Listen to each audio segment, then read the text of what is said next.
অবশেষে জমজমাট ফাইনালের মধ্য দিয়ে পর্দা নামল তারকাদের অংশগ্রহণে সেলিব্রিটি ক্রিকেট চ্যাম্পিয়ন্স ট্রফি 2025-এর। মঙ্গলবার 13ই মে রাজধানীর বসুন্ধরা স্পোর্টস কমপ্লেক্সে বিকেল 4:30টায় শুরু হয় বহু প্রতীক্ষিত ফাইনাল ম্যাচ। আর ম্যাচটি শেষ হয় রাত 10টায়। ফাইনালে মুখোমুখি হয় স্বপ্নধরা স্পার্টানস ও গিগাবাইট টাইটান্স। 138 রানের লক্ষ্যে ব্যাট করতে নেমে মাত্র 1 উইকেট হারিয়ে দারুণ জয় তুলে নেয় গিগাবাইট টাইটান্স। এই দলে খেলেছেন জনপ্রিয় তারকারা চিত্রনায়ক সিয়াম আহমেদ, শরীফুল রাজ, অভিনেত্রী মৌসুমী হামিদ এবং মেহজাবিন চৌধুরী।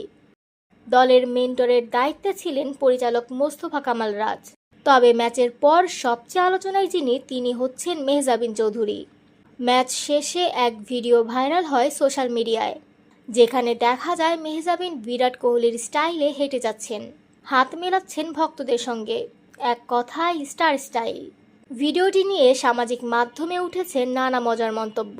কেউ বলছেন ভাব দেখে মনে হচ্ছে অলরাউন্ডার মেহজাবিন আল হাসান, আবার কেউ বলছেন আমি ব্রাজিলের বিশ্বকাপ জয় দেখিনি, কিন্তু আজ মেহজাবিনকে বিশ্বকাপ জিততে দেখলাম।